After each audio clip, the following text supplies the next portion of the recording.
إن الحمد لله نحمده ونستعينه ونستغفره ونعوذ بالله من شرور أنفسنا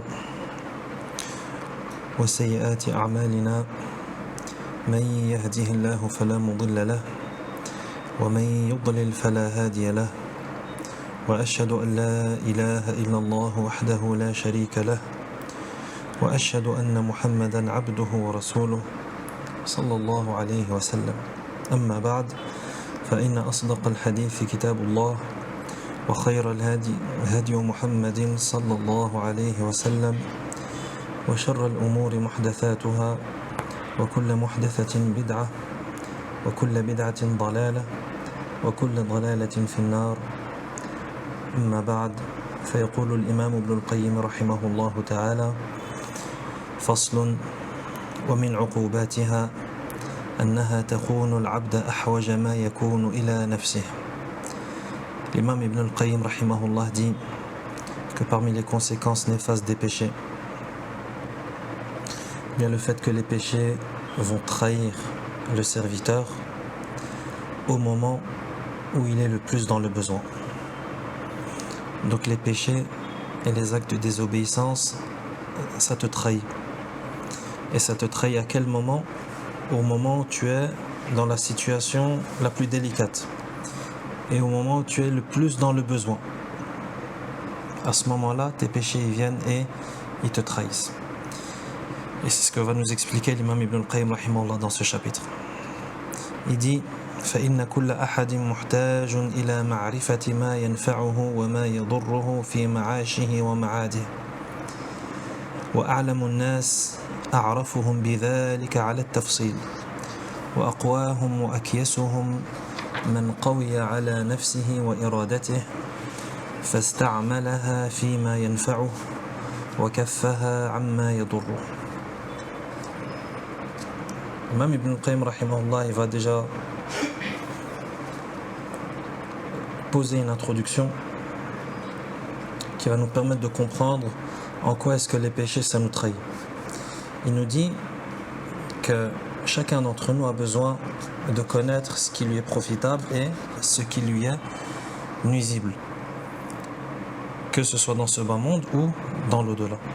C'est-à-dire qu'en tant que serviteur, en tant qu'être humain, on a tous besoin de savoir qu'est-ce qui est bon et ce qui est mauvais, qu'est-ce qui est profitable, qu'est-ce qui ne l'est pas, qu'est-ce qui est utile, qu'est-ce qui ne l'est pas, qu'est-ce qui va m'apporter quelque chose de bon, de bien, et qu'est-ce qui va m'apporter quelque chose de mal. Pourquoi? Pour que ce qui est bénéfique et profitable, je le fais. Ce qui est bénéfique et profitable pour moi dans ce bas monde et dans l'au-delà, je le ferai, je prendrai ce chemin. Et ce qui me sera nuisible, ce qui me fera du mal, je m'en écarte, afin que je réussisse dans ce bas monde et dans celui de l'au-delà. Donc on a tous besoin de connaître cela. On a tous besoin de connaître qu'est-ce qui va être un bien pour nous et qu'est-ce qui va être un mal. Il dit: وَأَعْلَمُ النَّاسِ أَعْرَفُهُمْ بِذَلِكَ عَلَى التَّفْصِيلِ. Et il dit les gens les plus savants et les gens les plus instruits, ce sont les gens qui connaissent mieux cela en détail. Ce sont les gens qui connaissent le plus cela en détail, c'est-à-dire ce qui est profitable et ce qui ne l'est pas. Au plus la personne va connaître la différence entre ces deux choses en détail, au plus elle sera considérée comme une personne qui sait, une personne qui a des connaissances, une personne qui est instruite. Il dit: et le plus fort et le plus avisé d'entre eux est celui qui domine son âme et sa volonté. Il dit: وَأَقْوَاهُمْ وَأَكْيَسُهُمْ مَنْ قَوِيَ عَلَى نَفْسِهِ وَإِرَادَتِهِ. Donc il ne suffit pas de connaître le bien et le mal, mais c'est également une question de domination de son âme, comme ça avait été expliqué précédemment. Il ne suffit pas de connaître ce qui est bien et ce qui est mal, et après faire ce qui est mal et ne pas faire ce qui est bien. Mais après avoir connu le bien et le mal, il faut dominer son âme, il faut avoir une détermination afin d'accomplir le bien et de s'écarter du mal. Donc c'est pour ça qu'il nous dit que et le plus fort et le plus avisé d'entre eux, c'est celui qui domine son âme et qui domine sa volonté et qui l'utilise en ce qui lui profite et l'empêche de faire ce qui lui nuit. Donc ça, c'est les deux choses importantes à connaître.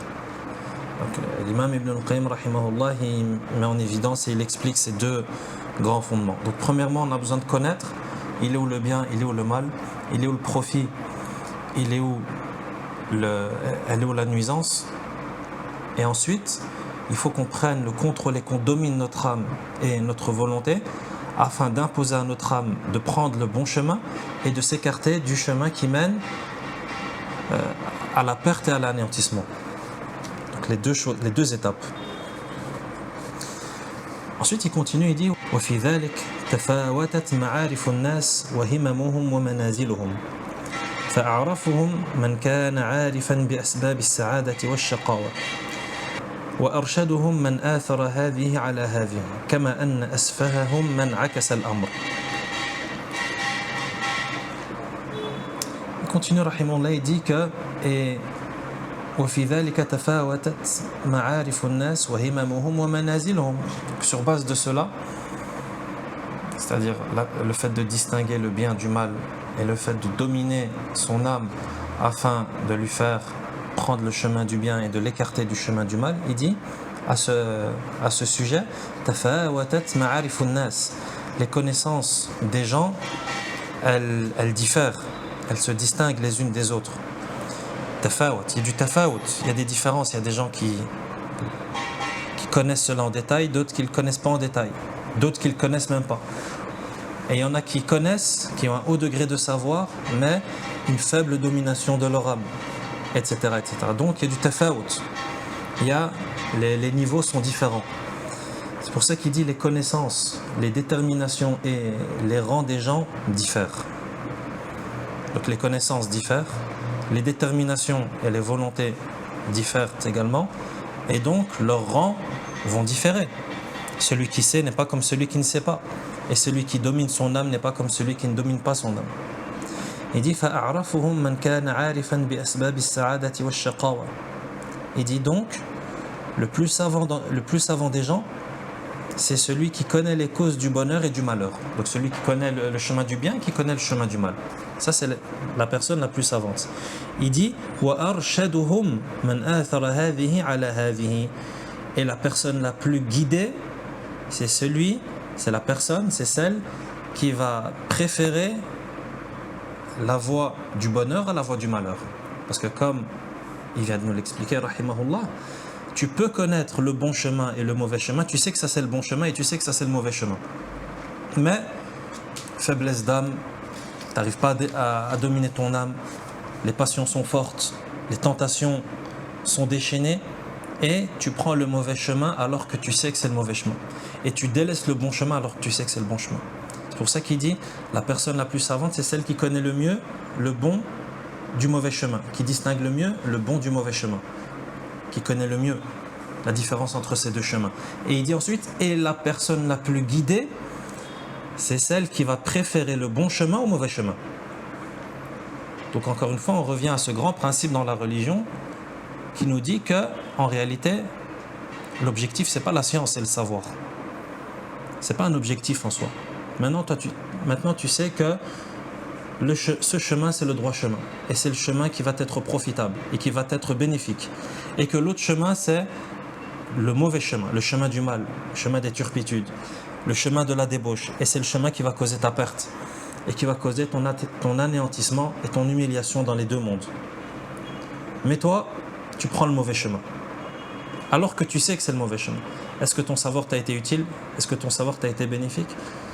Donc en islam, le savoir c'est pas un but, c'est pas un objectif, mais le savoir c'est une étape, c'est un moyen de mettre en pratique. Tu sais que ce chemin il est bien, prends-le, et tu sais que ce chemin il est mal, évite-le. C'est pour ça qu'il dit wa arshaduhum, la personne qui sera la plus guidée d'entre eux, de ces gens, c'est celle qui va préférer le bon chemin au mauvais chemin, donc la mise en pratique. كما أن أسفههم من عكس الأمر. Dit de la même manière que la personne la plus sotte, yani la plus faible d'esprit, c'est celle qui va faire l'inverse. Elle va préférer le mauvais au bon chemin.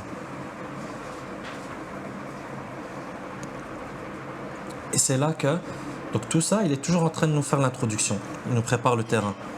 Comme ça, on comprend pourquoi est-ce que les péchés, ça, nous trahit. Comment est-ce qu'un péché, ça peut nous trahir? Il y a un péché, c'est un être humain avec qui tu as une relation qui va te trahir. Non, walakin ça va te trahir. Pourquoi? Regarde ce qu'il va dire. Il dit وَالْمَعَاصِ تَخُونُ الْعَبْدِ أَحْوَجَ مَا كَانَ إِلَى نَفْسِهِ فِي تَحْصِيلِ هَذَا الْعِلْمِ وإيثار الحظ الأشرف العالي الدائم على الحظ الخسيس الأدنى المنقطع فتحجبه الذنوب عن كمال هذا العلم وعن الاشتغال بما هو أولى به وأنفع له في الدارين. Il dit c'est là où les péchés vont intervenir. Donc on répète, toi en tant que serviteur, tu as besoin de savoir quel est le bon chemin et quel est le mauvais chemin. Et ensuite, tu as besoin d'avoir la force et la détermination de préférer le bon chemin au mauvais chemin. Donc tu as deux grands besoins. Le premier besoin, la théorie, il est où le bon chemin, il est où le mauvais chemin. Et le deuxième besoin, deuxième étape, la pratique. Ça veut dire j'ai besoin de la force et de la détermination nécessaire et de la volonté afin de préférer ce bon chemin et de prendre le bon chemin et de m'écarter du mauvais chemin. Afin de ne pas faire partie des sots, des gens qui sont faibles d'esprit. Il dit المعاصي تخون العبد أحوج ما كان إلى نفسه في تحصيل هذا العلم وإيثار الحظ الأشرف العالي الدائم على الحظ الخسيس الأدنى المنقطع. Il dit les péchés, ils trahissent l'homme au moment où il a le plus besoin d'obtenir ce savoir et de préférer ce qui est noble, élevé et éternel à ce qui est vil, bas et éphémère. Donc toi, lorsque tu es dans le besoin d'obtenir ce savoir, cette théorie qui va te permettre de distinguer le bien du mal, et lorsque tu auras besoin de préférer et de prendre le bon chemin et de ne pas prendre le mauvais, à ce moment-là, les péchés vont venir et ils vont te trahir. Au moment où tu as besoin d'obtenir cette théorie et au moment où tu as besoin de préférer ce qui est noble, ce qui est élevé, ce qui est éternel, c'est-à-dire le bon chemin, le chemin du paradis, à ce qui est vil, à ce qui est bas et à ce qui est éphémère. Il dit, les péchés lui cachent la perfection de cette science, de ce savoir, et l'empêchent de préférer ce qui est meilleur et plus utile pour lui dans les deux mondes, dans les deux demeures. Il dit, فَتَحْجُبُهُ الذُّنُوبُ عَنْ كَمَالِ هَذَا الْعِلْمِ. Comment est-ce que les péchés ils trahissent le serviteur à ce moment-là? Les péchés, ils vont venir et ils vont cacher, ils vont voiler la perfection et la beauté de ce savoir. عن كمال هذا العلم وعن الاشتغال بما هو أولى به وأنفع له في الدارين. Donc les péchés ils vont venir trahir la personne en le voilant vis-à-vis de la perfection de cette théorie et de sa clarté. Ça veut dire que tu ne seras pas en mesure de faire la distinction. Et le bien va devenir le mal et le mal va devenir le bien. Premièrement. Et deuxièmement,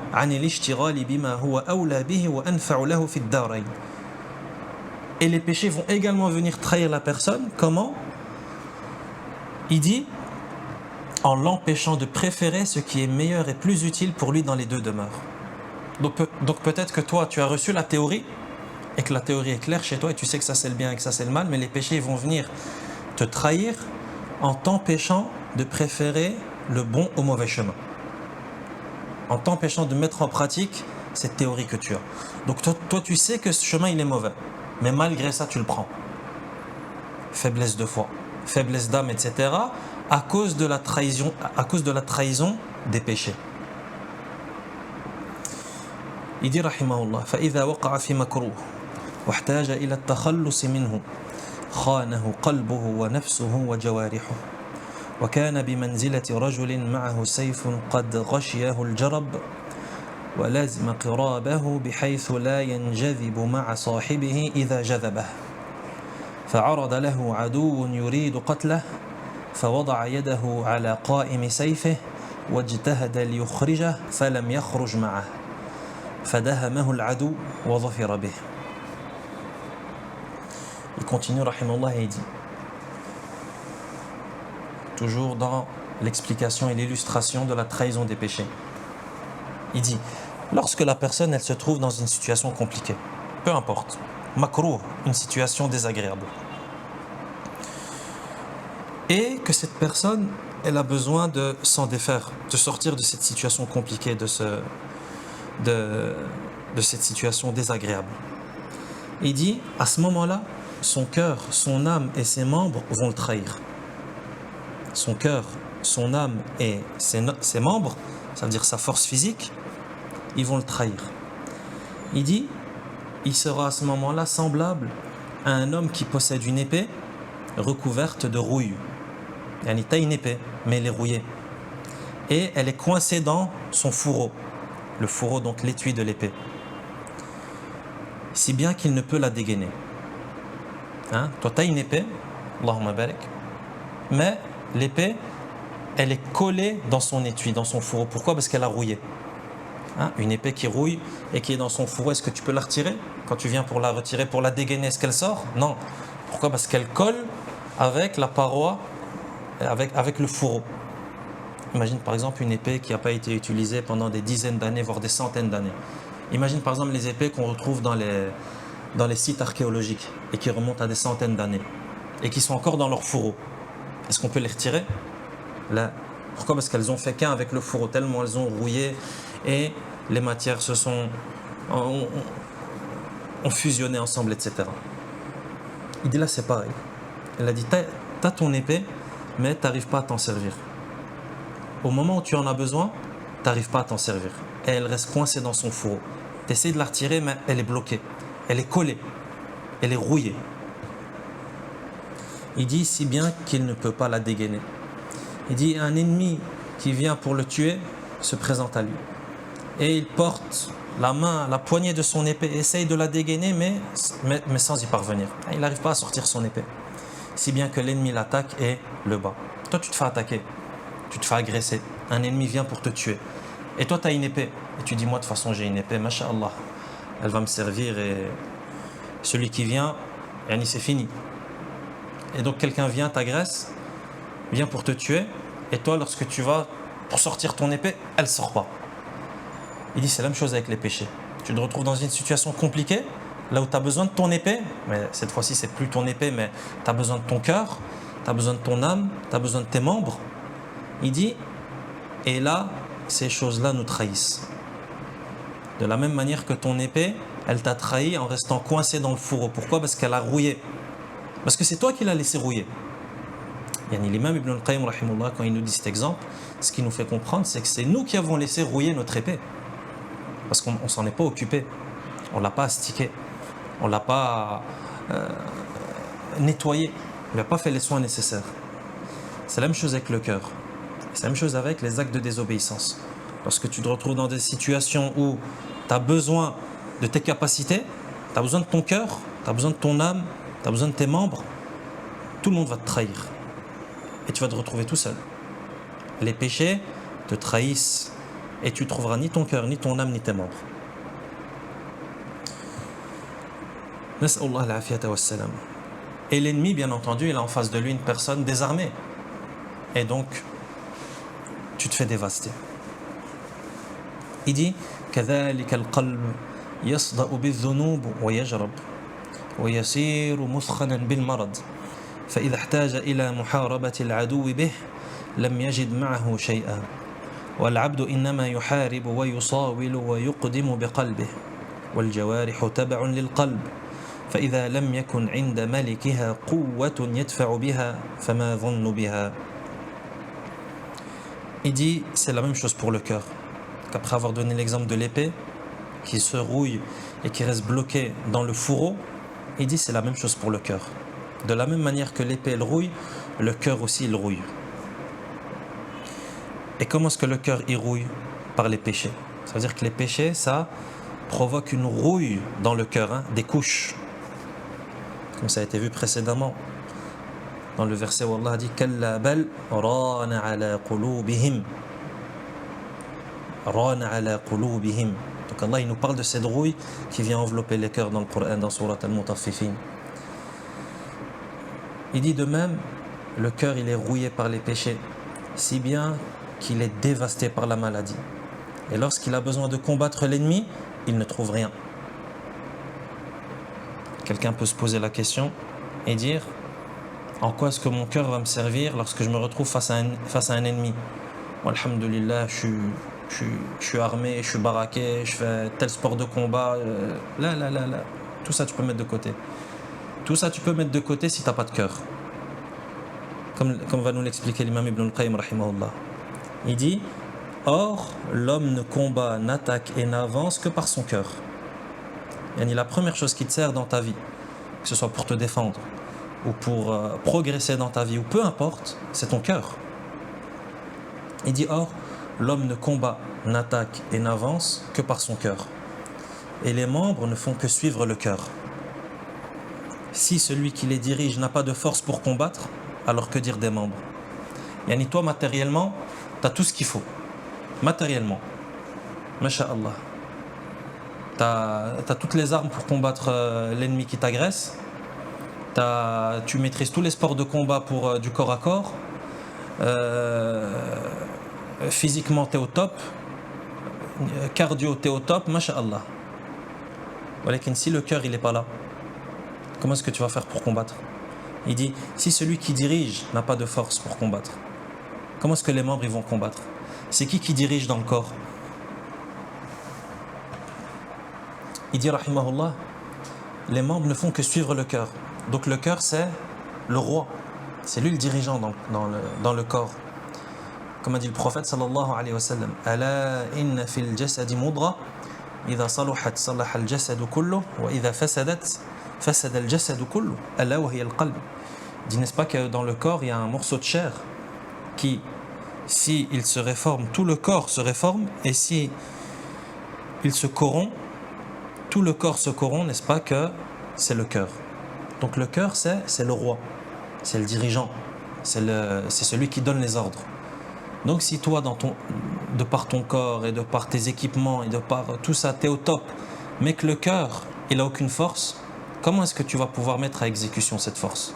Si le donneur d'ordre, il est mort, et il n'a pas de force, et il est faible, et il est impuissant, et il est recouvert de rouille, c'est pas possible. Voilà pourquoi il dit: si celui qui les dirige, c'est-à-dire celui qui dirige les membres du corps, n'a pas de force pour combattre, alors que dire des membres? Il continue, rahimahullah, il dit: وَكَذَلِكَ النَّفْسِ فَإِنَّهَا تَتَخَنَّثُ بِالشَّهَوَاتِ وَالْمَعَاصِي وَتَضْعُفُ أعني النفس المطمئنة وإن كانت الأمارة تقوى وتتأسد وكلما قويت هذه ضعفت تلك فيبقى الحكم والتصرف للأمارة وربما ماتت نفسه المطمئنة موتا لا يرجى معه حياة فهذا ميت في الدنيا ميت في البرزخ غير حي في الآخرة حياة ينتفع بها بل حياته حياة يدرك بها الألم فقط. Il dit: c'est la même chose pour l'âme. Après avoir détaillé la chose pour le cœur et les membres du corps, il dit: c'est la même chose pour l'âme, an-nafs. Il dit: l'âme, elle est également infectée par les désirs et les péchés. De la même manière que le cœur, il rouille, l'âme, elle est également attaquée et infectée par les virus des désirs et des péchés. Et cette âme, dans ce cas-là, elle va faiblir, elle va devenir de plus en plus faible. Et il dit, rahimahullah, je veux parler de l'âme sereine. De l'âme sereine. On a l'âme al-mutma'inna, l'âme sereine, tranquille, et on a l'âme al-ammara, celle qui incite beaucoup au mal. Donc il dit l'âme qui est sereine, sous l'effet des désirs et des péchés, elle va faiblir petit à petit. Il dit alors que l'âme incitatrice au mal, elle va se renforcer. Pourquoi? Parce que les péchés et les désirs vont venir affaiblir l'âme qui est sereine et tranquille et ils vont venir renforcer l'âme qui incite au mal. C'est comme s'il y avait un combat entre les deux âmes, l'âme sereine et l'âme qui incite au mal. Il dit alors que l'âme incitatrice au mal, elle va se renforcer. Il dit plus l'une se renforce, plus l'autre faiblit. Au plus l'une elle va se renforcer, au plus l'autre elle va faiblir. Au plus l'une augmente, au plus l'autre elle va diminuer. Il dit, et c'est pourquoi c'est l'âme incitatrice au mal qui va finir par régner. Au fur et à mesure que les désirs et les péchés vont augmenter et vont prendre de l'importance, c'est l'âme qui incite au mal qui va régner. C'est elle qui va donner les ordres. Maintenant on va faire le mal, on va plus faire le bien. Pourquoi? Parce qu'elle prend du pouvoir. Il dit plus encore, l'âme sereine, al-nafsul mutma'inna, il dit elle peut même mourir d'une mort dont on n'espère plus aucune vie. C'est-à-dire, elle meurt si bien que c'est difficile d'espérer une vie après cette mort. Il dit, par conséquent, l'homme sera mort dans le monde de la tombe et il ne sera pas non plus vivant dans l'au-delà d'une vie qui lui sera profitable. Mais sa vie ne lui servira qu'à ressentir les souffrances. Dans l'au-delà, la personne qui se retrouve dans ce cas-là, qu'Allah nous en préserve, ce n'est pas une vie qu'elle va vivre. Ce n'est pas une vie, ce n'est pas une véritable vie. Mais c'est une vie qui va juste lui servir à connaître les souffrances. Et imagine cette vie. Une vie qui te sert juste à te faire châtier et à connaître le mal, le châtiment, les supplices et la souffrance. C'est une vie ça.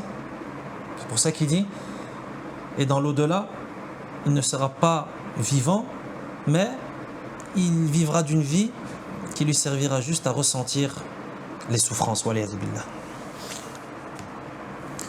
Il dit والمقصود أن العبد إذا وقع في شدة أو كربة أو بلية خانه قلبه ولسانه وجوارحه عما هو أنفع شيء له فلا ينجذب قلبه للتوكل على الله والإنابة إليه والجمعية عليه والتضرع والتذلل والانكسار بين يديه ولا يطاوعه لسانه بذكره وإن ذكره بلسانه لم يجمع بين قلبه ولسانه فينحبس القلب على اللسان بحيث يؤثر الذكر ولا ينحبس القلب واللسان على المذكور بل إن ذكر أو دعا ذكر بقلب لاه ساه غافل ولو أراد من جوارحه أن تعينه بطاعة تدفع عنه لم تنقد له ولم تطاوعه. Il dit rahimahullah, en somme, lorsque la personne elle tombe dans une difficulté, إذا وقع في شدة, une situation compliquée, une situation difficile, أو كربة أو بلية, bien dans une épreuve difficile, une calamité ou autre, il dit خانه قلبه ولسانه وجوارحه عما هو أنفع شيء له. À ce moment-là, à cause des péchés, son cœur, sa langue et ses membres du corps le trahissent et l'écartent de ce qui lui est le plus profitable. Et au moment où tu as besoin de ton cœur pour prendre les bonnes décisions, et tu as besoin de ta langue pour dire les bonnes choses, et tu as besoin de tes membres du corps pour faire les bons gestes, pour faire les bons mouvements, pour prendre le bon chemin, à ce moment-là, trahison, haute trahison. Comme ça se passe dans les États, dans les pays. Haute trahison. C'est-à-dire quelqu'un de haut placé, un ministre, un président d'une grande institution étatique, dans une situation, l'État il se retrouve dans une situation difficile et cette personne haut placée, elle trahit l'État. Si bien que l'État, il tombe à cause de cette trahison. C'est ce qu'on appelle une haute trahison. Comme par exemple, donner des informations à l'ennemi, par exemple, en situation de guerre. Il y a une guerre entre deux États et, par exemple, un grand général d'une armée va livrer des informations à l'armée ennemie. Trahison, haute trahison. C'est la même chose ici. Tu te retrouves dans une situation difficile, une guerre. Tu te fais attaquer par le shaitan. Il veut que tu fasses le mal. Il veut que tu commettes le péché. Tu es dans une situation de combat, de lutte. À cause des péchés, ton cœur, qui est ton meilleur allié et qui est le dirigeant dans ton cœur, dans ton corps, il va te trahir. Ta langue, elle va te trahir et tes membres, les membres de ton corps vont te trahir. Et ils vont t'écarter de ce qui te sera le plus profitable. Ça veut dire que tu ne vas pas faire la bonne chose en réalité. Tu ne vas pas réagir de la bonne manière. Nas'Allah al-afiyata wa salam. Il dit, son cœur n'est pas attiré vers la confiance en Allah. Comment est-ce que ton cœur il te trahit? Il te trahit dans le sens où tu ne seras pas attiré et tu ne seras pas tenté de mettre ta confiance en Allah. Ton cœur il te trahit. Il dit le repentir. Ton cœur il ne sera pas attiré par le repentir vers Allah et le retour vers lui, son invocation et son imploration, le fait de s'humilier devant Allah. Il dit, et s'il le mentionne par la langue, il ne réunit pas en cela entre son cœur et sa langue. C'est-à-dire que même si tu arrives à faire du dhikr à ce moment-là, le cœur il n'y est pas. Donc c'est juste du dhikr avec la langue et c'est pas du dhikr avec le cœur également. Alors qu'on sait que ce qui est demandé du musulman, c'est lorsqu'il fait du dhikr, lorsqu'il mentionne Allah, c'est que la langue travaille avec le cœur. C'est-à-dire il y a une connexion entre les deux. C'est pas juste du dhikr qu'on fait avec notre langue, subhanallah, alhamdulillah, la ilaha illallah, hasbi Allah wa ni'mal wakil, la hawla wa la quwwata illa billah. Il y a des mots une langue qui bouge seulement. Non, il y a aussi le cœur, il doit être présent. Je médite sur ce que je dis, j'y crois, je fais travailler le cœur. Il dit, et même si il fait du dhikr avec sa langue, le cœur il n'y est pas. Il dit, le cœur emprisonne la langue en ne choisissant pas d'invoquer, mais ni le cœur ni la langue ne s'abstiennent de ce qui se dit parmi les gens. Pire encore, s'il mentionne ou invoque, c'est d'un cœur distrait, absent et inattentif. Et s'il veut que ses membres l'aident à accomplir un acte d'obéissance, il le rejette et ne s'y soumettent pas.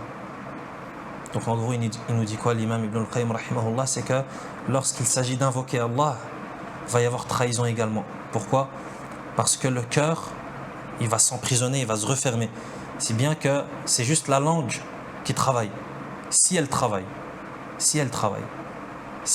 c'est juste elle qui va travailler. Et le cœur, il est absent.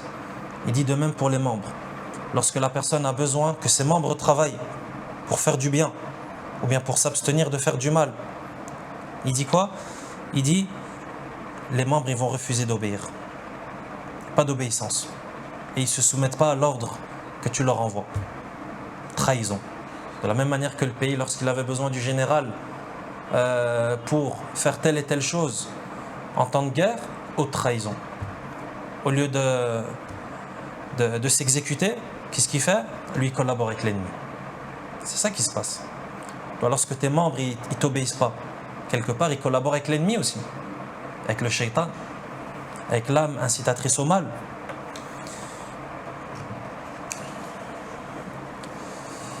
Il dit وَهَذَا كُلُّهُ أَثَرُ الذُّنُوبِ وَالْمَعَاصِي. Il dit tout cela, c'est la conséquence des péchés et des actes de désobéissance. Et toutes ces trahisons dont il vient de nous détailler les choses, il dit c'est la conséquence et c'est causé par quoi? Par les péchés et les actes de désobéissance. Il dit كَمَنْ لَهُ جُنْدٌ يَدْفَعُونَ عَنْهُ الْأَعْدَاءَ فَأَهْمَلَ جُنْدَهُ وَضَيَّعَهُمْ وأضعفهم وقطع أخبارهم ثم أراد منهم عند هجوم العدو عليه أن يستفرغوا وسعهم في الدفع عنه بغير قوة. Regarde l'exemple qu'il va donner. Il dit tous tes alliés, tous tes soldats, le cœur, ta langue, ton âme, les membres de ton corps dont tu as besoin pour lutter dans cette vie. Il dit tout cela, ils te trahissent de la même manière que quelqu'un qui possède une armée. Un président, un souverain, un roi, peu importe. Imagine quelqu'un, il possède une armée. Une armée qui le protège des ennemis. C'est à ça que ça sert une armée. Mais ce roi, ça veut dire il néglige ses soldats, il néglige son armée. L'armée qu'il possède. وَضَيَّعَهُمْ. Il ne s'occupe pas d'eux, il les abandonne. وَأَضْعَفَهُمْ. Au contraire, il les affaiblit. Et au lieu de les financer, de leur organiser un ministère qui va s'occuper d'eux. C'est pas ça qui se passe dans les pays, il n'y a pas un ministère de la Défense. De quoi il s'occupe le ministère de la Défense? De la gestion de l'armée, etc., de la défense du pays. Non, lui, il ne fait pas tout ça. Il n'y a pas de ministre de la Défense, il n'y a rien du tout. L'armée, elle est là, elle ne s'occupe pas d'eux, ils font ce qu'ils veulent. Et au contraire, il les affaiblit. Donc non seulement il ne s'occupe pas d'eux, mais en plus de ça, il les affaiblit. Ça veut dire il leur envoie de la nourriture empoisonnée par exemple. Ou bien il leur donne pas à boire. Et lorsqu'il leur donne à boire, la boisson il y a quelque chose dedans. Ou bien il propage des virus dans son armée, des maladies mortelles. Est-ce que c'est imaginable? Pourtant c'est ce qu'il fait. Il dit il les affaiblit. Il affaiblit lui-même son armée. Au lieu de leur donner et de financer son armée pour qu'elle soit au top au niveau technologique, au niveau armement, lui il les met au plus bas niveau, il les affaiblit. Il n'y a pas de communication. Pas de communication avec son armée. Il n'y a rien. ثم أراد منهم عند هجوم العدو عليه أن يستفرغوا وسعهم في الدفع عنه بغير قوة. Et il dit, et malgré tout ça, ensuite, ce roi, il veut de cette armée que lorsqu'il y a un ennemi qui l'attaque, cette armée met tout en œuvre pour le défendre sans aucune force. Et toi, tu as une armée, tu t'en occupes pas. Tu la négliges. Tu la finances pas. Tu fais pas le nécessaire pour qu'elle soit au bon niveau. Au contraire, tu les affaiblis. Peut-être même en les tuant. Tu romps toute communication entre toi et cette armée. Et ensuite, lorsque tu te fais attaquer, tu dis, mon armée, je me fais attaquer, venez me défendre. Prenez la défense de votre roi. Est-ce que tu as fait le nécessaire pour qu'il te défende? Il dit, c'est la même chose toi et ton cœur. C'est la même chose avec toi et ton cœur, ta langue, tes membres du corps, etc. C'est ton armée, c'est tes soldats dont tu as besoin pour lutter dans cette vie. Mais si tu veux que la lutte ait lieu à ton avantage, il faut s'occuper de son armée. Et il ne faut pas couper le financement, il ne faut pas l'affaiblir, il ne faut pas la négliger. Qu'Allah subhanahu wa ta'ala fasse miséricorde à l'imam Ibn al-Qayyim rahimahullah pour nous donner ce genre d'exemple, pour nous donner ce genre de métaphores qui viennent éclairer les choses de manière magistrale. Rahimahullah ta'ala. Ensuite, il passe à un exemple encore plus effrayant que ça, et même le plus effrayant. Il dit هذا وثم أمر أخوف من ذلك وأدهى منه وأمر وهو أن يخونه قلبه ولسانه عند الاحتضار والانتقال إلى الله تعالى فربما تعذر عليه النطق بالشهادة كما شاهد الناس كثيرا من المحتضرين أصابهم ذلك حتى قيل لبعضهم قل لا إله إلا الله فقال لا أستطيع أن أقولها. Donc là, il nous parle depuis le début, il nous parle de quoi?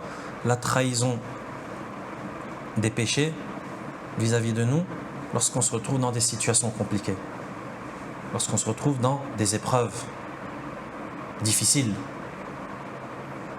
C'est quoi l'épreuve la plus difficile? C'est quoi la plus grande épreuve?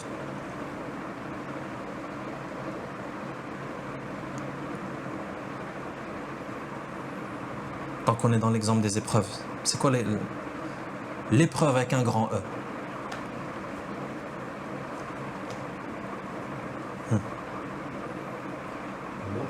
La mort.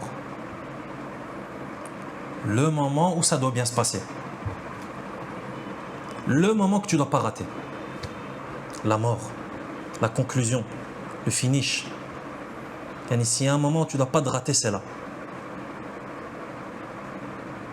Il dit à ce moment-là, il dit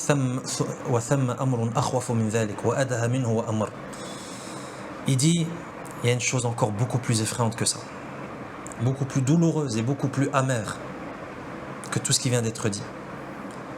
C'est quoi? Il dit, c'est que le cœur et la langue vont trahir la personne au moment de l'agonie, c'est-à-dire lorsque la mort elle arrive, et au moment du voyage, du grand voyage vers Allah subhanahu wa ta'ala. Yani la plus grande épreuve qui soit. Il dit à ce moment-là, va y avoir également haute trahison. Il dit, et donc, la personne sera peut-être incapable de prononcer l'attestation de foi, la personne sera incapable de dire la ilaha illallah au moment de mourir. Comme on peut le constater les gens pour nombre de mourants. Il dit, rahimahullah, comme c'est des choses que les gens ont pu constater dans de nombreux cas, chez beaucoup de personnes. Au point qu'on disait à l'un d'entre eux, alors qu'il était à l'agonie en train de mourir, on lui dit dis la ilaha illallah, et lui il dit j'arrive pas à le dire. Regarde la trahison, trahison du cœur, trahison de la langue. Nas'Allah al-afiyata wa salam, qu'Allah nous en préserve. Pas se sentir à l'abri de ce genre de choses, les frères. Allah ne te sent surtout pas à l'abri de ce genre de choses. Et ne te fais pas tromper par tes actes d'adoration ou par ta bonté ou ta générosité ou ta piété. Le croyant, il a peur de ce grand moment. Il a peur de ce grand interrogatoire qui va arriver. Et de cette grande épreuve lorsque la mort elle va arriver. Le moment où il faut que ça se passe bien. Voilà pourquoi est-ce que les salafs, rahimahumullah, une des invocations qui disait le plus, c'était justement l'invocation de la bonne conclusion. Husnul khitam. De manière différente, de différentes formules. Walakin, invoquer Allah subhanahu wa ta'ala pour que la conclusion se termine bien. Pour que la conclusion, elle ait lieu de la meilleure des manières. La conclusion, c'est-à-dire la conclusion de ta vie. Ça veut dire lorsque tu sors de ta vie, lorsque la mort, elle arrive, Allah, il t'accorde une belle fin. Tu meurs dans une bonne situation. Tu meurs en disant la ilaha illallah, tu meurs sur le tawhid. Les salafs, ils avaient extrêmement peur de cela, et ils invoquaient Allah pour cela. Donc nous aussi, très important, très très important d'invoquer Allah pour qu'il ait bonne conclusion. Tu dis Allahumma inni as'aluka al-thabat 'inda al-mamat. Allahumma inni as'aluka al-thabat 'inda al-mamat. Mémorise cette invocation et invoque Allah subhanahu wa ta'ala avec le plus possible. Allahumma inni as'aluka al-thabat. Oh Allah, je te demande al-thabat. Al-thabat, la fermeté, le fait d'être ferme. 'Inda al-mamat, au moment de mourir. Yani qu'Allah t'accorde la fermeté pour que tu meurs sur le tawhid, sur la ilaha illallah, et tu ne meurs pas sur nas'Allah al-afiyata wa salama, le contraire de cela. Ou bien Allahumma inni as'aluka husna al-khatima wa husna al-khitam.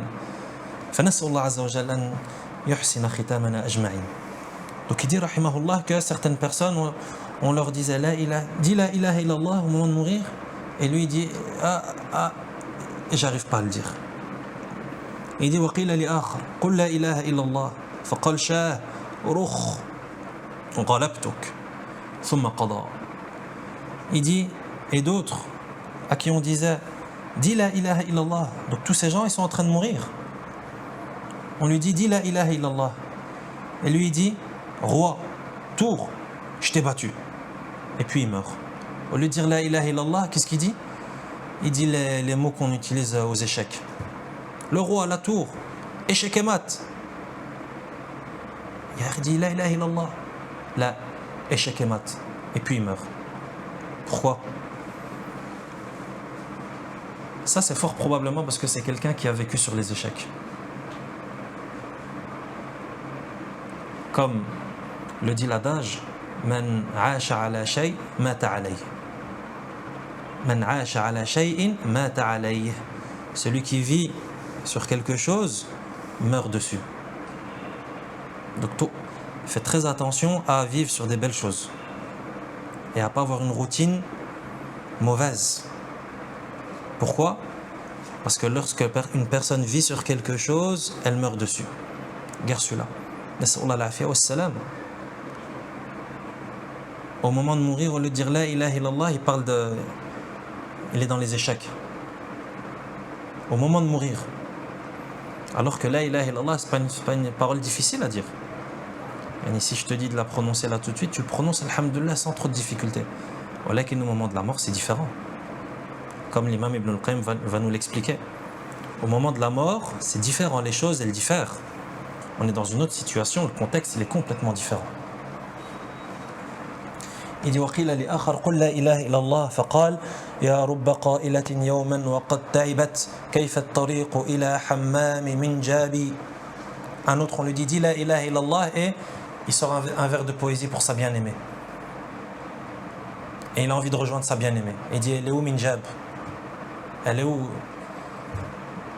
Thumma qada. Et ensuite il meurt. Il meurt sur cette parole. Au lieu de mourir sur la ilaha illallah, il meurt sur elle est où ma bien-aimée min jab? Comment je fais pour arriver chez elle? وقيل لآخر قل لا إله إلا الله فجعل يهذي بالغناء ويقول تننا تنتنا حتى قضى. Un autre, on lui dit dis la ilaha illallah, il est en train de mourir. Et lui, il dit quoi? Il divague et il chante. Il dit des mélodies. Tanana tantana. Nas'Allah al-afiyya wassalam. Quelqu'un qui vivait sur de la musique par exemple. Et dans son cœur, au lieu qu'il y ait du Coran, au lieu qu'il y ait des paroles du prophète sallallahu alayhi wa sallam, au lieu qu'il y ait du savoir utile et bénéfique, au lieu qu'il y ait tout cela, il y a quoi? Il y a le refrain de telle musique, il y a la mélodie de tel chanteur, etc., etc. Et au moment de la mort, au lieu de dire la ilaha illallah, il va répéter le refrain de sa musique préférée dans son enfance, ou bien de sa musique préférée lorsqu'il était en vacances. Est-ce qu'on voit maintenant comment est-ce que les péchés ils trahissent la personne? Trahison, grande trahison. Toi tu avais besoin de ton cœur et ta langue pour dire la ilaha illallah, les péchés sont venus et ils t'ont trahi. ثم قضى, et ensuite il meurt. وقيل لآخر ذلك فقال وما ينفعني ما تقول ولم أدع معصية إلا ركبتها ثم قضى ولم يقولها. Et un autre à qui on disait dis la ilaha illallah, tu es en train de mourir. Il dit ce que tu me dis ne me sera d'aucune utilité. Je n'ai laissé aucun péché sans l'accomplir. À quoi ça sert de dire ce que tu me dis? Et ensuite il meurt sans avoir dit la ilaha illallah. Et regarde, il peut se rattraper, il peut dire la ilaha illallah pour bien terminer sa vie, et lui, au lieu de le dire, il dit à quoi ça va me servir? Moi j'ai commis tous les péchés possibles et imaginables. Sallallahu alayhi wa sallam. وقيل لآخر فقال وما يغني عني وما أعرف أني صليت لله صلاة ولم يقلها. Et un autre à qui on a dit dis la ilaha illallah, et lui dit ça va me servir à quoi? Il dit j'ai pas connaissance d'avoir accompli une seule prière pour Allah, et il meurt sans avoir dit la ilaha illallah. Et au lieu de dire la ilaha illallah, il dit quoi? Oh, moi de toute façon j'ai pas souvenir d'avoir prié une seule prière pour Allah. Il dit la ilaha illallah et il meurt sans le dire la ilaha illallah. وقيل لآخر ذلك فقال هو كافر بما يقول وقضى. نسأل الله العافية. Un autre à qui on dit dis la ilaha illallah, il dit je renie ce que tu dis, je crois pas en ce que tu dis là. نسأل الله العافية. هو كافر يعني il renie. Au lieu d'attester de la ilaha illallah, il atteste de sa mécréance. Et ensuite il meurt sur cela. وقيل لآخر ذلك فقال كلما أردت أن أقولها فلساني يمسك عنها. Et un autre à qui on dit de dire la ilaha illallah, et il répond chaque fois que je veux le dire, ma langue elle se bloque. Regarde la trahison. À chaque fois que je veux le dire, la langue elle se bloque. Et il dit وأخبرني من حضر بعض الشحاذين عند موته فجعل يقول لله فلس حتى قضى. Il dit rahimahullah, et un homme qui a assisté à l'agonie d'un mendiant m'a rapporté que ce dernier s'est mis à dire pour Allah, un sou pour Allah, un sou pour Allah, jusqu'à mourir. Il y a quelqu'un qui était habitué à faire la mendicité. Il a demandé s'il te plaît donne-moi de l'argent pour Allah, donne-moi c'est pour Allah, donne-moi, et il meurt sur cette parole. Celui qui vit sur quelque chose meurt dessus. Celui qui vit sur quelque chose meurt dessus. نسأل الله حسن الختام. وأخبرني بعض التجار عن قرابة له أنه احتضر وهو عنده فجعلوا يلقونه لا إله إلا الله وهو يقول هذه القطعة رخيصة هذه مشترى جيد هذه كذا حتى قضى. Il dit rahimahullah, il y a un commerçant m'a un jour informé qu'un de ses proches à l'agonie à laquelle il a assisté dit que les gens ils lui disaient dis la ilaha illallah, et lui il disait quoi? Il dit ce lot il a un bon prix et ça c'est un bon achat, jusqu'à ce qu'il meure sur cela. Et au lieu de dire la ilaha illallah, il ressort les formules qu'il disait durant son commerce. Ça c'est un bon lot, ça. Ça c'est un bon achat, c'est un bon prix. Pourquoi? Parce que toute sa vie peut-être il était dans l'insouciance totale par rapport à la religion et trop occupé par la vente et l'achat. نسأل الله حسن الختام. Il dit وسبحان الله كم شاهد الناس من هذا عبرا والذي يخفى عليهم من أحوال المحتضرين أعظم وأعظم. Il dit subhanallah, combien les gens ont-ils assisté à ces leçons. Al-ibar, ces leçons. Il dit, et ce qui leur échappe de la situation des mourants est bien plus grand encore. Et il dit ça, en gros, c'est juste quelques exemples auxquels les gens ont assisté. Mais il dit, ce qu'on ne sait pas, c'est encore plus grand et c'est encore plus grave. C'est encore plus grand et plus grave. Pourquoi ? Parce qu'on ne connaît que très peu on n'a que très peu d'informations par rapport à ce genre de situation, premièrement. Et deuxièmement, les informations qu'on a, c'est léger. Mais il y a encore plus grave que cela. Pourquoi ?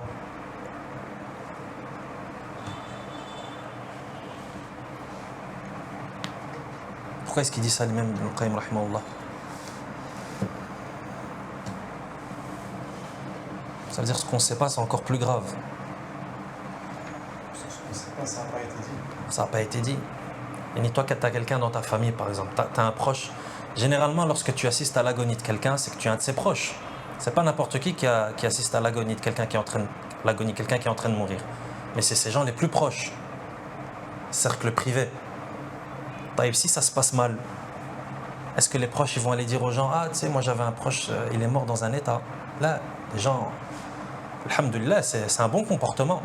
Ce qu'on appelle as-sitr, le fait de dissimuler les défauts. Donc les gens ils dissimulent les défauts. Ça veut dire que ce qu'on ne sait pas, c'est encore plus grave que ça. Il dit وإذا كان العبد في حال حضور ذهنه وقوته. Là, il va nous expliquer pourquoi est-ce qu'au moment de mourir, c'est le moment le plus compliqué pour dire cette parole. Pour pas qu'on soit trompé. La ilaha illallah, voilà, je vais mourir, je vais dire la ilaha illallah. Comme je dis aujourd'hui la ilaha illallah. Là, c'est pas comme ça que ça se passe. Regarde comment il va expliquer la chose. Il dit وإذا كان العبد في حال حضور ذهنه وقوته وكمال إدراكه قد تمكن منه الشيطان واستعمله فيما يريده من معاصي الله وقد أغفل قلبه عن الله وعطل لسانه عن ذكره وجوارحه عن طاعته فكيف الظن به عند سقوط قواه واشتغال قلبه ونفسه بما هو فيه من ألم النزع وجمع الشيطان له كل قوته وهمته وحشده عليه بجميع ما يقدر عليه لينال منه فرصته فإن ذلك آخر العمل فأقوى ما يكون عليه شيطانه ذلك الوقت وأضعف ما يكون هو في تلك الحال فمن ترى يسلم على ذلك فهناك يثبت الله الذين آمنوا بالقول الثابت في الحياة الدنيا وفي الآخرة ويضل الله الظالمين ويفعل الله ما يشاء. Il dit rahimahullah, si le serviteur, l'homme, le serviteur, lorsqu'il dispose de toute sa raison et de toute sa perception et de toute sa force, le shaitan, il arrive à prendre le dessus sur lui et l'utiliser et le manipuler dans ce qu'il veut parmi la désobéissance à Allah, en écartant son cœur de la mention d'Allah, en empêchant sa langue de le mentionner et ses membres de lui obéir. Il dit, rahimahullah, si toi, lorsque tout va bien, tu es en bonne santé, tu es dans ton quotidien, tu es dans ta routine, tu es au meilleur de tes capacités, à ce moment-là, le shaitan, il arrive à t'égarer. Il dit, et il arrive à t'utiliser dans le mal et dans la désobéissance, et à t'écarter du zikr, à faire en sorte que tu fasses pas du zikr, et en empêchant ta langue de mentionner Allah, en empêchant tes membres d'obéir à Allah. Et ça, lorsque tu es au meilleur de ta forme, et lorsque tu es avec toutes tes capacités. Il dit, alors que dire lorsque ta force elle chute et que ton cœur et ton âme sont occupés à ce qu'il éprouve comme souffrance liée au retrait de l'âme. Et toi, quand tu es en train de mourir, quand tu es en train d'agoniser, tu penses que c'est facile à vivre? Le prophète sallallahu alayhi wa sallam lui-même, alors que c'est le prophète sallallahu alayhi wa sallam, alors qu'il était à l'agonie, il disait Inna lil mawti la sakarat. Les affres de la mort sont terribles. Et ici, nous, on se plaint lorsque on est malade, lorsqu'on a une grippe, ah, j'ai mal. Lorsque tu te tords la cheville, ah, ma cheville me fait mal. Lorsque tu te coupes un membre, c'est douloureux. Lorsque tu perds un membre, c'est douloureux. Que dire lorsque tu meurs? Pourquoi? Parce que toi, par exemple, tu perds un membre. Allah me préserve ainsi que toi. Tu te fais couper un membre.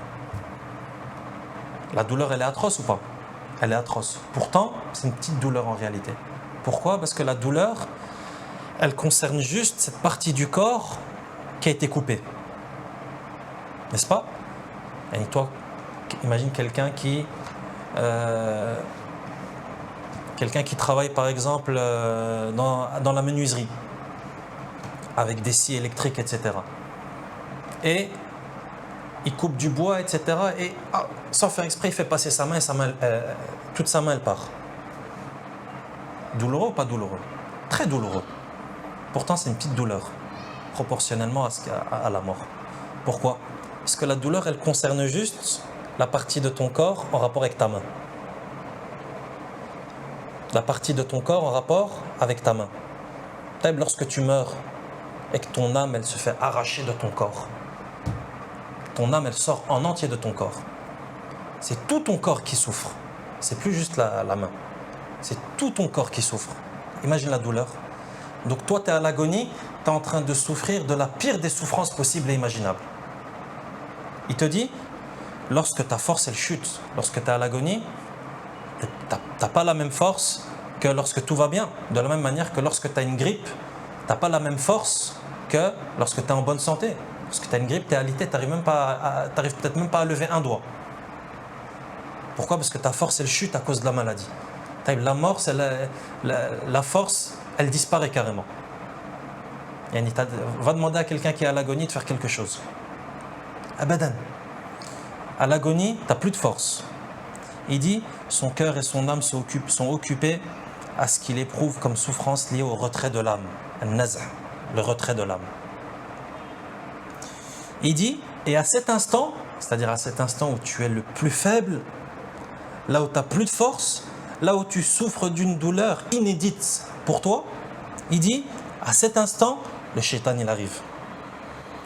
Et lui, il va concentrer toutes ses forces et toute son attention sur toi. Il dit, et il va mobiliser tout ce qu'il peut afin de saisir cette dernière occasion. Yani toi, quand tu étais au plus haut niveau, alhamdoulilah, tu es en bonne santé, Allahumma barak, tu fais des actes, d'obéissance, tu accomplis des actes vertueux, et le shaitan, il arrive à t'égarer. Et il arrive à t'écarter du droit chemin. Alors que tu es au top niveau. Alors que tu es fil masjid al-haram. Tu es devant la Kaaba.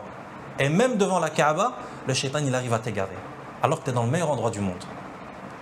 Avec une foi qui déborde. Le shaitan, il est aussi. Est-ce que vous avez jamais vu des choses incroyables se passer devant la Kaaba? Des gens qui se battent? Ça arrive. Des péchés qui sont commis? Ça arrive. Donc regarde comment est-ce que le shaitan, il arrive à égarer la personne même lorsqu'il se trouve au top niveau. Que dire lorsque la personne, toutes les jauges, elles sont à zéro. Et il est dans une situation d'urgence maximale. Tous les voyants, ils sont rouges. Et une souffrance inédite, incroyable, nouvelle. Et son ennemi, il est puissance maximale. Le shaitan, puissance maximale. Pourquoi? Parce que lui, il fournit tous les efforts. Fini. Pour lui, c'est le finish avec toi. Et c'est comme les coureurs de marathon. Ceux qui font des longs marathons. Le dernier tour, on lâche. Vitesse maximale. Et on accélère et on sprint. Le shaitan, c'est la même chose avec toi lorsque tu meurs. Parce qu'il sait que pour lui, c'est la dernière occasion. Et surtout, s'il arrive à te faire glisser là, à ce moment-là, lui, il a tout gagné, toi, tu as tout perdu. Pourquoi? Parce que le prophète sallallahu alayhi wa sallam dit « Innamal a'malu bil khawatim » Les actes ne valent que par leur conclusion. Et lorsqu'une personne meurt dans une situation, elle sera ressuscitée sur cette situation. Voilà pourquoi est-ce que les salafs, ils avaient peur de la mauvaise fin. Ils avaient peur de la mauvaise fin. Et quelqu'un qui meurt avec une bonne fin, alhamdoulilah, c'est déjà un très bon signe pour lui. C'est déjà un très très bon signe. Mais quelqu'un qui meurt dans une situation délicate, désobligeante d'un point de vue religieux, c'est déjà pas un bon signe. C'est déjà un signe qui est vraiment pas bon. Donc toi tu es dans cette situation. Et tu es au niveau 0 et le shaitan il est en puissance maximale. Il dit, car c'est la dernière des œuvres, c'est la dernière occasion pour lui. C'est donc le moment où le shaitan concentre le plus de force sur lui. Et la situation en laquelle l'homme est le plus faible. Il dit, alors, qui peut être préservé en ce moment? Et comment est-ce que tu vas dire la ilaha illallah à ce moment? On réfléchit juste d'un point de vue logique.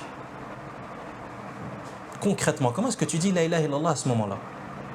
Alors que toi, dans ton quotidien, quelquefois tu tombes malade, tu es dans ton lit et tu n'arrives peut-être même pas à bouger ta langue pour dire Bismillah ou quelque chose comme ça.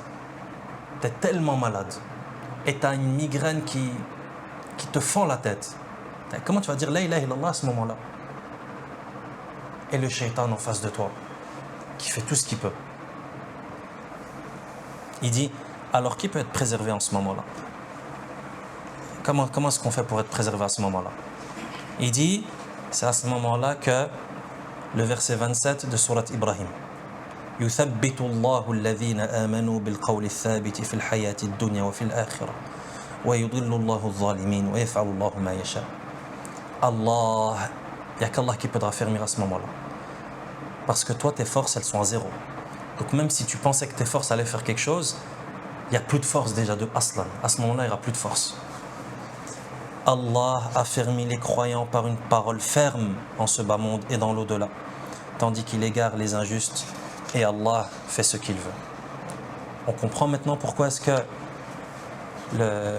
la fermeté à ce moment-là et le fait d'être ferme et stable et de dire la ilaha illallah au moment de la mort, ça ne peut venir que d'Allah subhanahu wa ta'ala.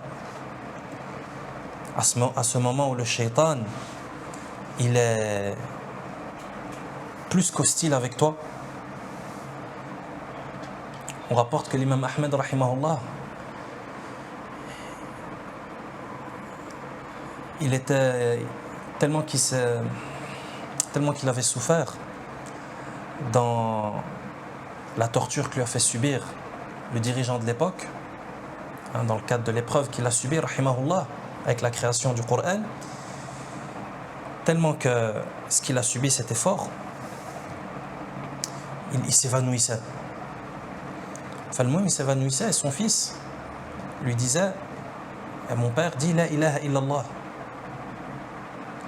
Et l'imam Ahmed il faisait un signe de non avec sa main.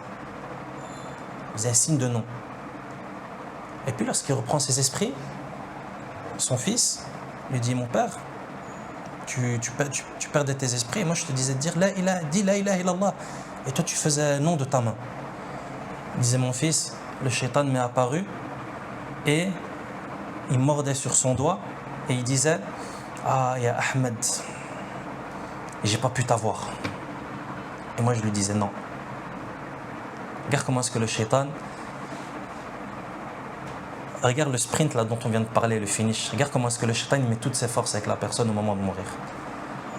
Yani il sait qu'avec l'imam Ahmed, khalas, une vie passée dans l'obéissance à Allah et dans la lutte dans le sentier d'Allah subhanahu wa ta'ala, un des plus grands imams de la sunna, qu'est-ce qu'il va faire avec lui? Il rentre par la porte de derrière et il essaye de faire dévier son cœur. Il essaye de faire rentrer dans son cœur la vanité et l'autosatisfaction. Ah Ahmed, durant toute ta vie j'ai pas réussi à t'égarer et t'es devenu un des plus grands imams et t'es trop fort pour moi. Comme ça l'imam Ahmed, ouais c'est vrai, j'ai vécu toute une vie, mashallah, le shaitan il n'a pas réussi à m'égarer. Tu meurs dans cet état-là.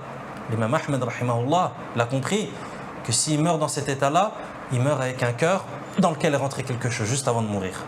Et c'est comme s'il trébuche juste avant l'arrivée. Il lui dit non, non, non, non, non, non. Tant que l'âme n'est pas sortie, le combat il n'est pas fini. Tant que l'âme n'est pas sortie, le combat il continue. Rahimahullah rahmatan wasi'a. C'est pas pour rien que ces gens sont devenus des imams.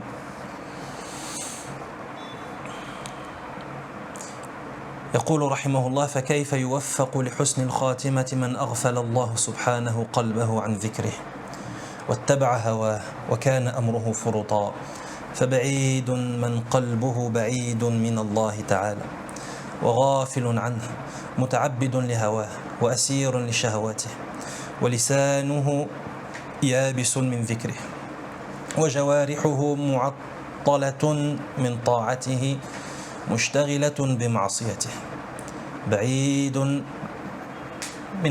من هذا العبد أن توفق للخاتمة بالحسنى. Il dit rahimahullah, comment est-ce que la bonne fin, la bonne conclusion pourrait être accordée à celui dont le cœur est éloigné d'Allah, celui qui suit ses passions, celui qui transgresse les limites d'Allah. Il dit cela est loin de celui dont le cœur est éloigné d'Allah, distrait, celui qui adore ses passions, celui qui est prisonnier de ses désirs, celui dont la langue est sèche vis-à-vis du dhikr, celui qui ne pratique pas de dhikr, celui dont les membres ne lui vaut aucune obéissance, s'afférant plutôt à lui désobéir. Il dit on est très loin d'accorder une bonne fin à celui qui agit de la sorte. Et celui qui agit de la sorte, c'est peu probable et c'est lointain qu'Allah lui accorde une bonne fin. Parce que là on est en train de parler de la bonne fin. Mais pour qu'Allah nous fasse profiter de cette bonne fin et qu'Allah nous l'accorde, il faut entreprendre les causes durant toute sa vie. Il faut entreprendre les causes durant sa vie afin de connaître cette bonne fin.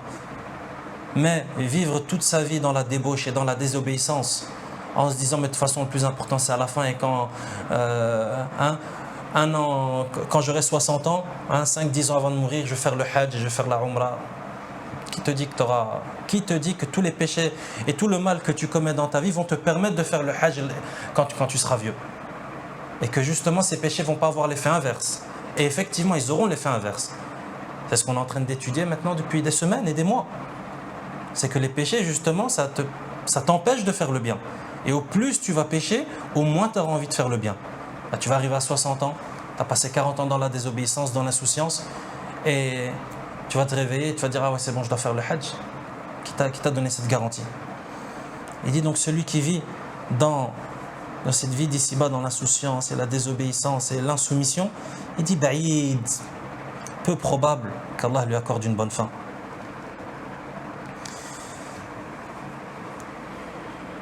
Il dit rahimahullah وَلَقَدْ قَطَعَ خَوْفُ الْخَاتِمَةِ ظُهُورَ الْمُتَّقِينَ وكأن المسيئين الظالمين قد أخذوا توقيعا بالأمان أم لكم أيمان علينا بالغة إلى يوم القيامة إن لكم لما تحكمون سلهم أيهم بذلك زعيم. Il dit par contre la crainte d'une mauvaise fin, c'est-à-dire le fait de craindre et d'avoir peur de mourir sur quelque chose de mal, d'avoir une mauvaise conclusion de vie, il dit ça c'est quelque chose qui a brisé le dos des gens pieux et vertueux. Ça veut dire que ça c'est leur plus grande crainte. Les gens pieux, leur plus grande crainte c'est de quitter ce bas monde dans une situation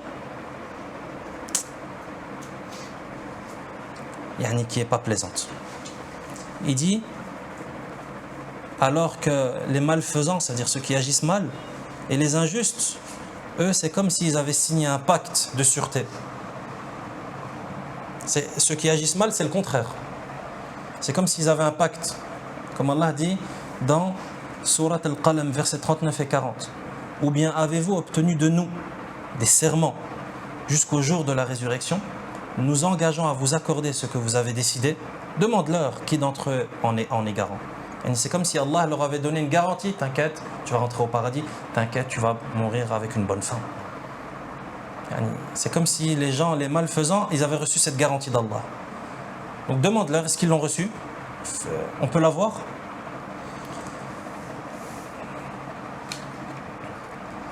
Par contre, les pieux et les vertueux, ils ont peur. Ils ont peur que leurs péchés les trahissent à la mort.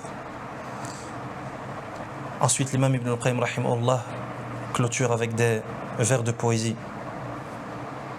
يا آمنا مع قبيح الفعل منه أهل أتاك توقيع أمن أنت تملكه جمعت شيئين أمنا واتباع هوى هذا وإحداهما في المرء تهلكه والمحسنون على درب المخاوف قد ساروا وذلك درب لست تسلكه فرطت في الزرع وقت البذر من سفه فكيف عند حصاد الناس تدركه هذا وأعجب شيء منك زهدك في دار البقاء بعيش سوف تتركه من السفيه إذن بالله أنت أم المغبون في البيع غبنا سوف يدركه.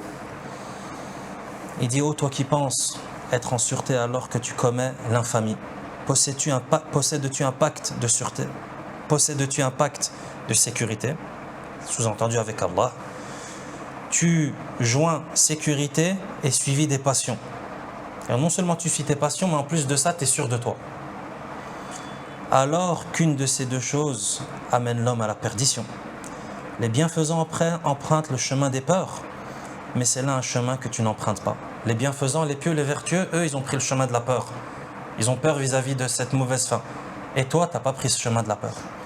Par sottise, tu as été négligent au moment des semences, au moment où il fallait mettre les graines, semer, tu as été négligent. Alors, comment, lorsque les gens récoltent, en obtiendrais-tu quelque chose? Alors, comment, lorsque les gens ils vont venir récolter, comment est-ce que tu vas faire pour obtenir quelque chose? Les gens, ils ont semé et ils ont mis les graines afin de récolter les fruits par après. Et parmi ces fruits, la bonne fin. Toi, tu n'as pas planté les graines, mais tu viens et tu espères mourir d'une bonne fin.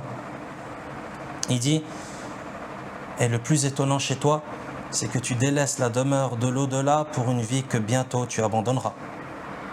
Par Allah, comptes-tu parmi les sots, parmi les fous, ou ceux qui, dans la vente, sont victimes d'une tromperie, ceux qui se font arnaquer dans leurs achats et dans leurs ventes, mais que bientôt ils sauront, c'est-à-dire bientôt ils vont se rendre compte qu'en réalité ils se sont fait arnaquer dans leurs transactions.